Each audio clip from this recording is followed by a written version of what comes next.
Good afternoon. Thank you all so much for coming this afternoon. My brother, Howard M. Cohn, the son of a pilot, is a member of a men's group called the Gaggle in Rochester, New York. Once every 2 years, each Gaggle member, who is younger than 80, researches, writes, and presents a paper on a topic of his choosing. Unutterable Loneliness is Howard's most recent contribution to the Gaggle, presented just before his 80th birthday in 2021. Because of our time limit, I've had to condense his essay in order to share it with you today, but the words are his. I hope he approves.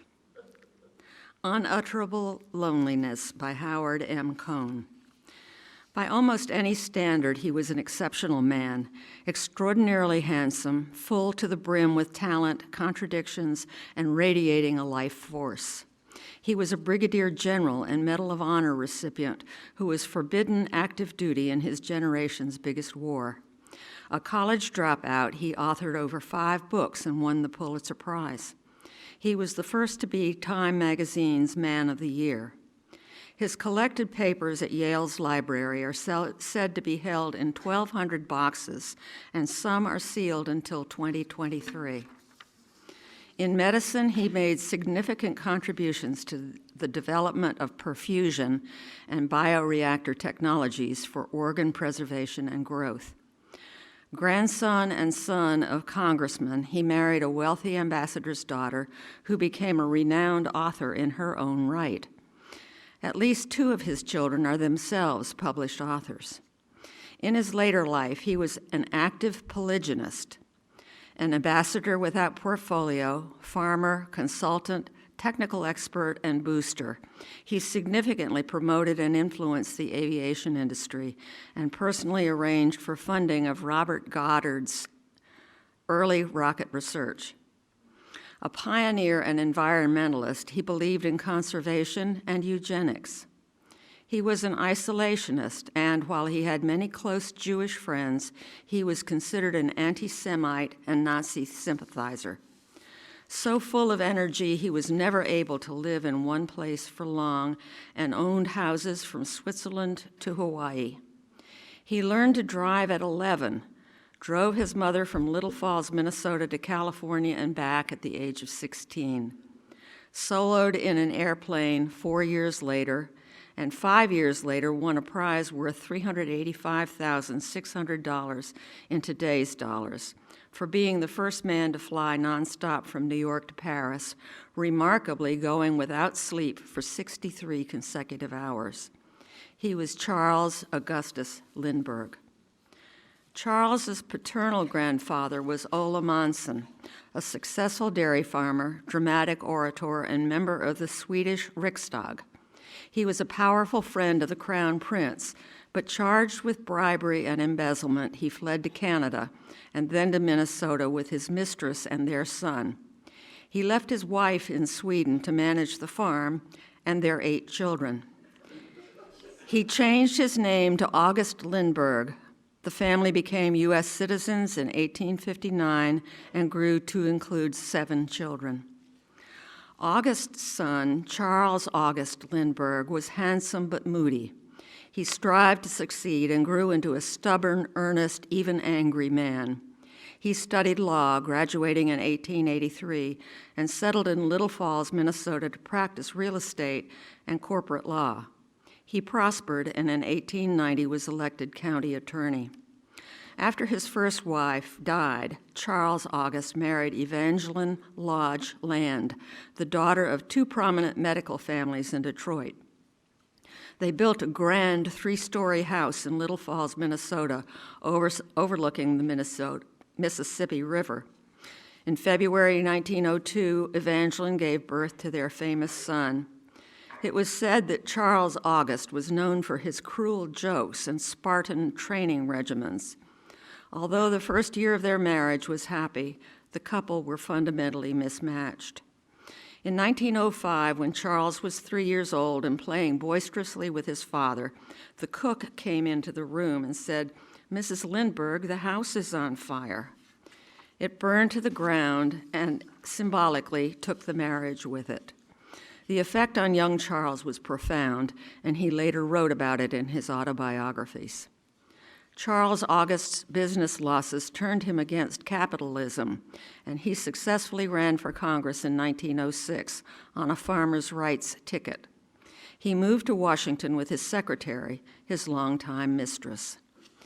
Divorce was not possible for political reasons, and society did not condone single mothers, so Charles August kept Evangeline on a meager allowance. She moved between D.C. in the winter and a small house in Little Falls in the summer, with long visits to the Detroit grandparents in between. They became close to young Charles, trying to fill the emptiness of his mother's life by displaying a heightened sense of his power and achievements. During his father's 10 years in Congress, Charles attended 11 primary schools. He had few friends growing up and developed a strong sense of self-reliance. He measured success by objective standards and appreciated the clear-cut language of science and methods learned at his maternal grandparents. Charles's mother accompanied him when he went to Madison to study engineering at the University of Wisconsin, but he was not a scholar and only liked the ROTC program. There he was on the rifle team, where he and another cadet amused themselves by shooting quarters from each other's fingers at 50 feet.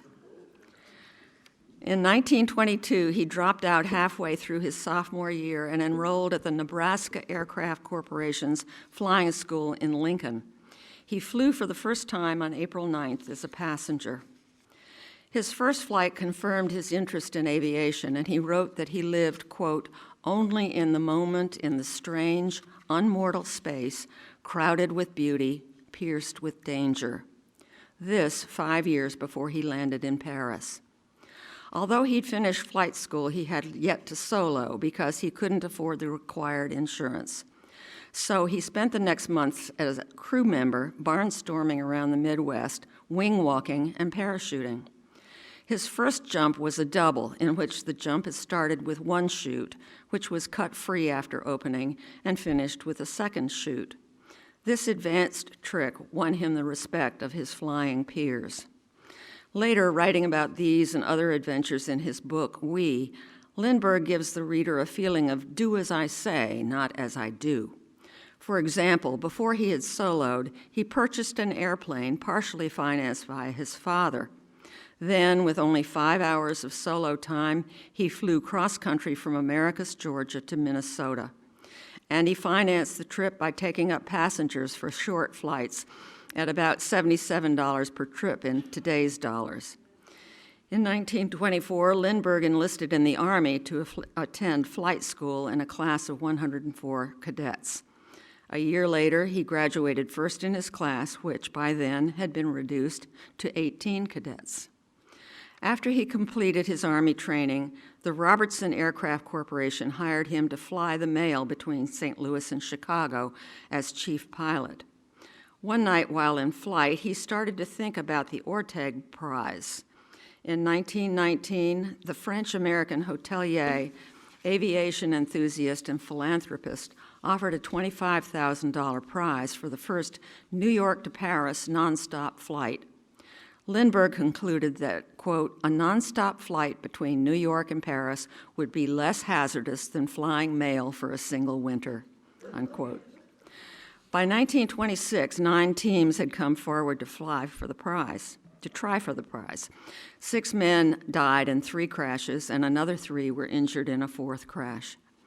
Based in St. Louis and convinced that a monoplane with only one pilot made the most engineering sense, Lindbergh persuaded a group of local aviation enthusiasts to finance his dream, contributing $2,000 of his own money for the venture. He'd wanted to use an existing plane, but the company owning it insisted that they decide who the pilot would be, even after the title had changed. Other vendors were too expensive, so he turned to Ryan Aeronautical Company of San Diego to manufacture a special plane, which he helped design. Everyone from the designer to the men on the shop floor worked huge overtime hours to construct the plane, the Spirit of St. Louis, on time and under budget. Lindbergh arrived in New York on May 14, 1927, 6 days before his actual departure, and waited for the weather to clear. During this time, he met Harry Guggenheim, a wealthy aviation enthusiast who told Lindbergh to look him up when he returned from Paris. 2 other teams were trying to leave New York, and one had left from Paris, so the pressure was on. The French plane was lost en route, and Lindbergh took a risk by leaving just as the weather cleared. In fact, he was going to see a show on Broadway the eve of his flight when he got word that the weather was clearing. As a result, he got virtually no sleep before leaving on his 33-and-a-half-hour flight and was awake for about 63 hours straight.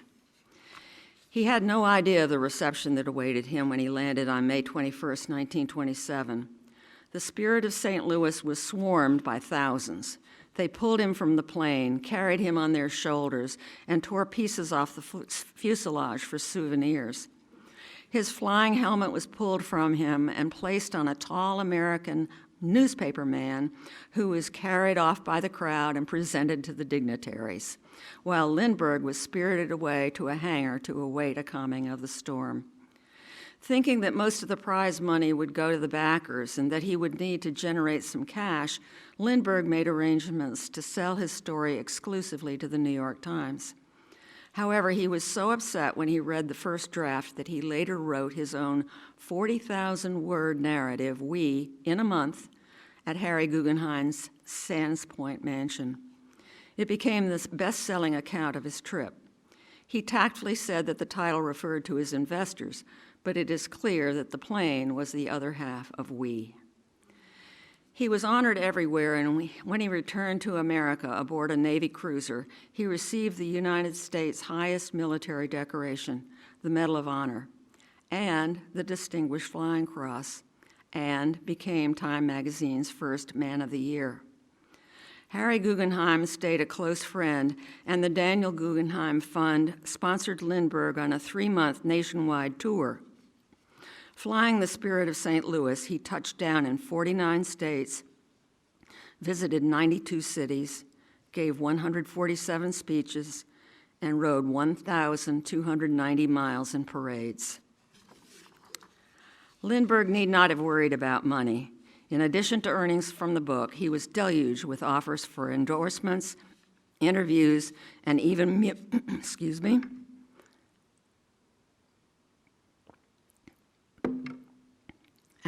movie deals, most of which he turned down. Within a year, he earned over $1 million and began acting as a consultant to various airlines, including Pan American and what was to become TWA. In December 1927, Dwight Morrow, the U.S. ambassador to Mexico, asked him to help improve relations between the two countries. Mr. Morrow had 3 daughters, the oldest beautiful and vivacious, the middle one a shy and retiring senior at Smith, and the youngest just too young.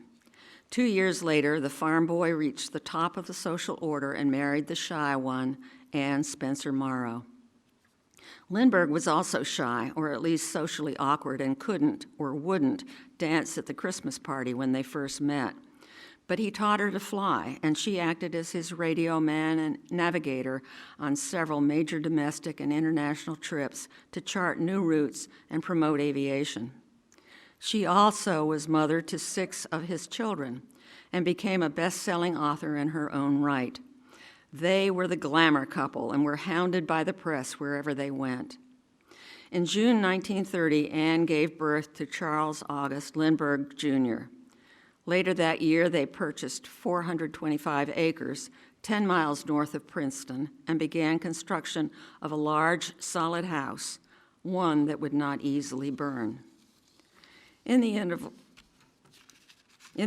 Charles's attention was drawn to the medical problem of keeping organs alive outside the body. To his inquisitive mind, it seemed that surgery on a bloodless heart might be possible, an idea 20 years ahead of his time. He was referred to Alexis Carrel, director of the Department of Experimental Surgery at the Rockefeller Institute in New York.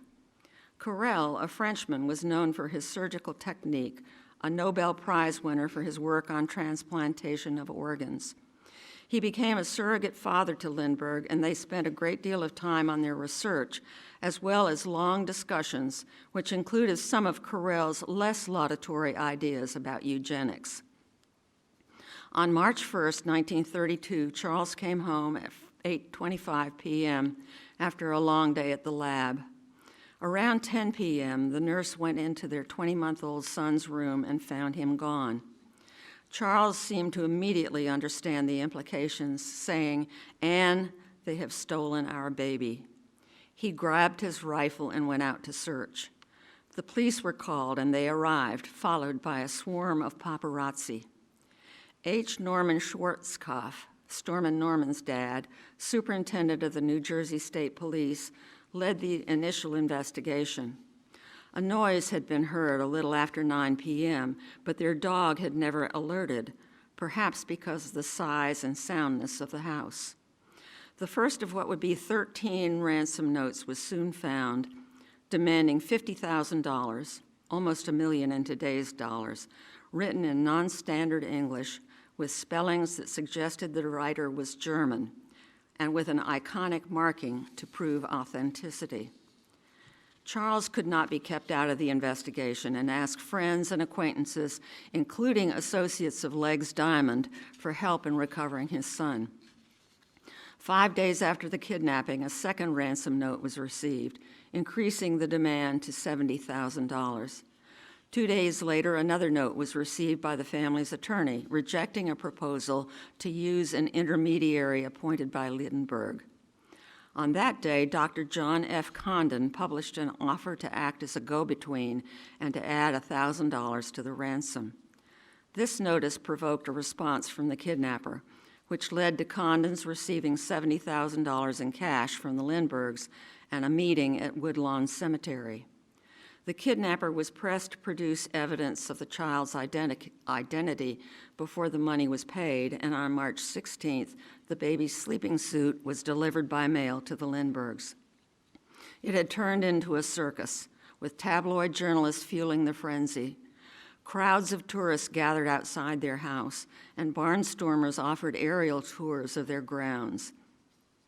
Between bouts at Madison Square Garden, 15,000 boxing fans were asked to stand for 3 minutes and pray for the baby Charles. Edgar Cayce, the clairvoyant, had a vision which led to a non-existent address in Connecticut. On April 2, 1932, the ransom was delivered with Charles Lindbergh watching from a car. A note said the baby was on a boat named Nellie near Martha's Vineyard. The next morning, Lindbergh was in the air searching for the boat to no avail. On May 12th, the baby's partially decomposed body was found in the woods. The cause of death was a blow to the head. For 72 days, the family had hoped and prayed that their son would be returned to them alive. Now it was over, except that it would be another 2.5 years from the date of the crime before the killer would be caught. They were left bereft for the rest of their lives. The ransom was paid in gold certificates, which were then withdrawn from circulation and so had to be redeemed. The FBI distributed a pamphlet with the certificate serial numbers. That pamphlet went to every employee handling currency in the area, from banks to stores to gasoline stations. Months turned into years with no arrest, and events pulled Lindbergh into the news again. In February 1934, Roosevelt canceled all commercial airmail contracts because of irregularities in the way they were awarded in the previous administration and gave the job to the Army Air Corps. Lindbergh protested this move as the Army Air Corps pilots lacked the equipment, training, and experience that the private sector pilots had. He did this in a telegram to the president, which he simultaneously released to the press. In the next 3 days, 3 Air Corps pilots died, and by the end of the fiasco, 13 had died. Polls showed that, of the 2, the public thought Lindbergh was more expert on the subject, and Roosevelt was forced to reverse his decision, to his great embarrassment. This began a long and sorry state of affairs in which Roosevelt administration and Lindbergh were adversaries. Finally, things started to break in the kidnapping case. The official FBI report stated that an alert gas station attendant had received a $10 gold certificate in payment for 5 gallons of gasoline. The attendant recorded the license number, which was found to have been issued to Bruno Richard Hauptmann. The ensuing trial in January 1935 was not a high point in American jurisprudence. The defense attorney was a syphilitic alcoholic known as Death House Riley, whose services were paid for by the Hearst papers. The press had a feeding frenzy. Charles Lindbergh was present throughout the trial, while Anne only for her testimony. Though Hauptmann never confessed, he was found guilty as there was too much circumstantial evidence against him. Even with a conviction, politicians questioned the verdict and fomented discord, putting the Lindberghs once again in the spotlight, never being allowed to forget. By 2008, over 50 pretenders had contacted the Lindbergh family and claimed to be the surviving lost child. Today, a Google search of Lindbergh kidnapping hoax returns 36,000 hits. This whole horrid period, the violation of the sanctity of his home, loss of his beloved son, and the constant rude, invasive, and inaccurate newspaper stories pushed Lindbergh to the realization that he would have to leave the United States to have a peaceful environment in which to raise his surviving children. Perhaps the precipitating event occurred when the car bringing his son John home from school was forced off the road and the door ripped open so photographers could take pictures of the startled child and his escort. Lindbergh gave an exclusive interview with a New York Times reporter explaining his reasoning for leaving the United States, with the understanding that the interview would not be published until their ship was at sea. So late at night on December 21st, 1935, the Lindberghs boarded a ship for England as the only passengers. The article appearing in the New York Times gained a Pulitzer for the reporter, and while it was going to press, no phone calls were allowed out of the building. On arrival in England, the Lindberghs rented a country house and mixed with society and aviation contacts. He was often asked to review the state of aviation in Europe as it drifted toward war. As a result, he visited aviation factories in England and France. The American military attaché, Truman Smith, invited him to make an assessment of the German Air Force. The Nazis were happy to have the famous pilot visit them, and he got to see their factories and test facilities, including new planes under development that had been closed to outsiders. Between 1936 and 1937, Lindbergh made 3 visits to Germany. He and Smith's assistant, Major Albert Vanneman, came up with an accurate estimate in their jointly authored report. In Europe, only the British aircraft engines were superior to the Germans, and that gap was closing quickly.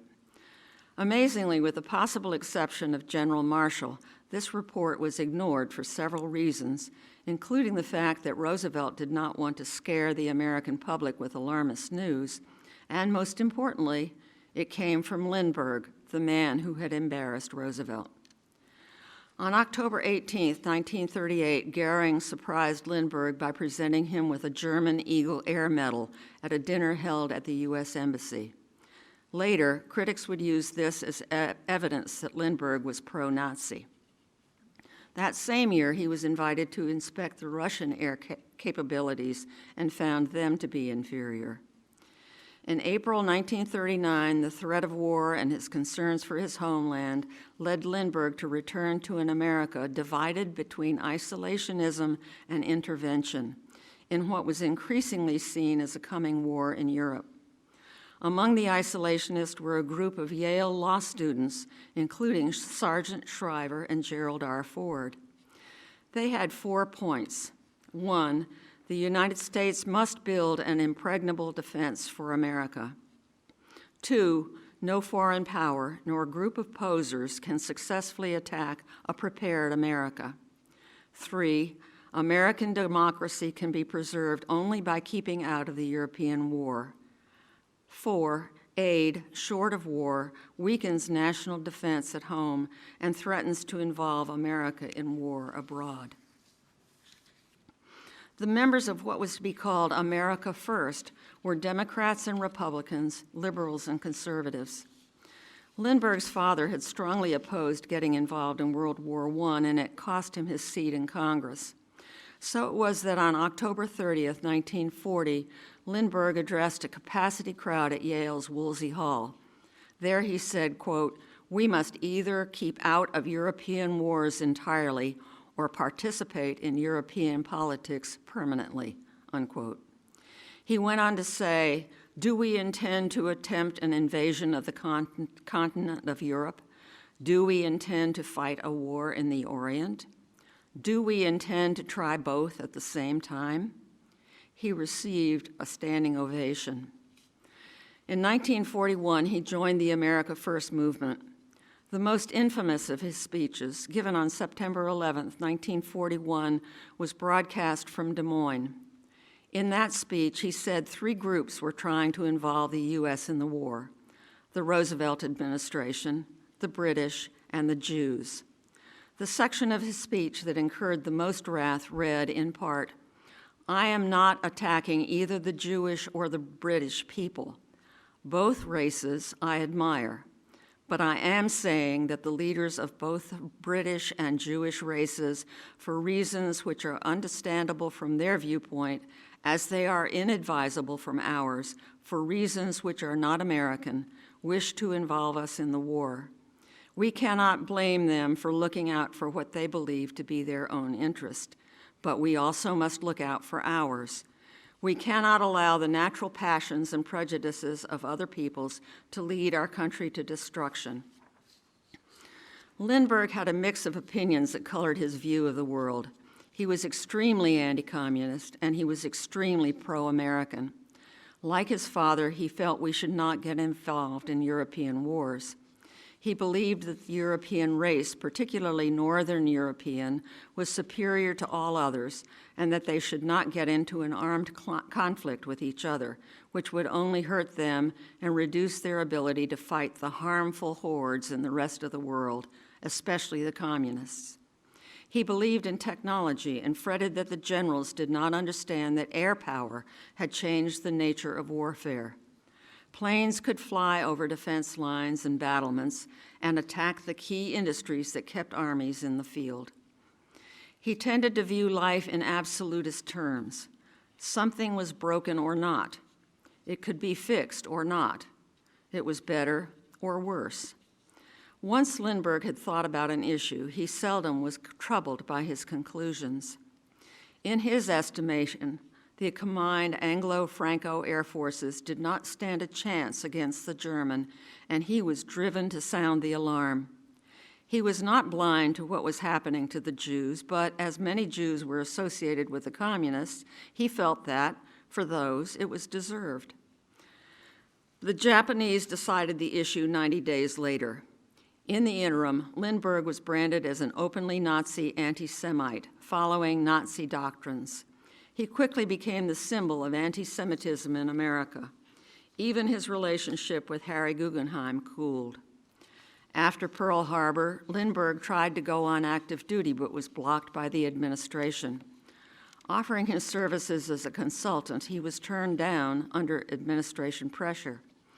Harold Ickes wrote Roosevelt, quote, "It is of the utmost importance that his offer should not be accepted, that he is a ruthless and conscious fascist, motivated by a hatred for you personally and a contempt for democracy in general. His actions have been coldly calculating with a view to attaining ultimate power for himself," unquote. Ickes went on to call Lindbergh a loyal friend of Hitler. The Secretary of the Navy agreed. About the only person who would hire him in the war effort was Henry Ford, an infamous anti-Semite. There, Lindbergh helped change the production of automobiles to bombers and worked on the design for the nose and gun mount of the B-24. In April 1944, he went to the Pacific and flew 50 combat missions, including at least one kill, taught pilots how to increase their range by leaning out their fuel mixture, and all without the knowledge of the administration and the Secretary of the Navy. In 1954, Lindbergh received the Guggenheim Medal, and Republican President Dwight D. Eisenhower appointed him a brigadier general in the Air Force. He also won the Pulitzer for The Spirit of St. Louis. 10 years later, he became a leader in conservation and environmental causes. In August 1974, Charles August Lindbergh died of lymphatic cancer at the age of 72 at his house on Maui, Hawaii, with many of his children present. We have spent some time on the public life of Charles August Lindbergh, Jr., but what about his private life? Anne loved him. She is quoted as saying, "My life began when I met Charles Lindbergh." The couple were a collaborative pair as explorers, aviators, and writers. Yet in the 1950s, he was away a great deal, and when home was not sensitive to nuance. The absence and strain led to Anne's having an affair with her doctor. Reeve Lindbergh, the couple's youngest child, in her book Under a Wing, describes the relentless and restless force of Charles's personality. When he walked through the front door, everyone in the family knew that it was time to settle down, to shape up, and to pay attention, especially to him. He had been credited with establishing the practice of checklists in aviation and carried it over to his personal life. For the children, quote, "There was about his list-making and checking and rechecking an invitation to anxiety, a degree of tedium, and a certain measure of gloom," unquote. Anne was independently wealthy from her inheritance and her earnings as a successful author, yet she had to account for every penny she spent. Anne, Reeve writes, "Where our father's words could scourge and sting, her words, her mere presence in a house, would heal, soothe, and uplift us." In her book, No More Words, Reeve returns to his impact. "When he was walking and talking and moving around, our father sucked up all the space in his vicinity like some kind of whirlwind, sometimes benign, sometimes ill-boding. If he was indeed angry over something his children had done, or, more likely, had neglected to do, the atmosphere was then twice as electric and doubly powerful, the house itself shaking with what my sister used to call the ambulatory wrath of God." While going through his papers after his death, Anne found a 6-year correspondence begun in 1966 that Charles had maintained with a Pan American stewardess. 2 years after Anne's death in 2001, her children learned for the first time that they had half-brothers and sisters. Charles had met Brigitte Hesheimer, a 31-year-old Munich hat maker in 1957, with whom he had 2 sons and a daughter.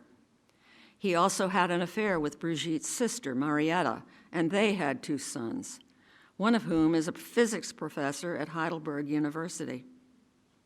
In addition to these 2 women, he had another 2 sons with a woman who was said to have been his translator. The Hesheimer offspring kept their parentage secret until after the mothers had died. They confirmed their lineage with DNA testing and published a book, which was never translated nor published in America.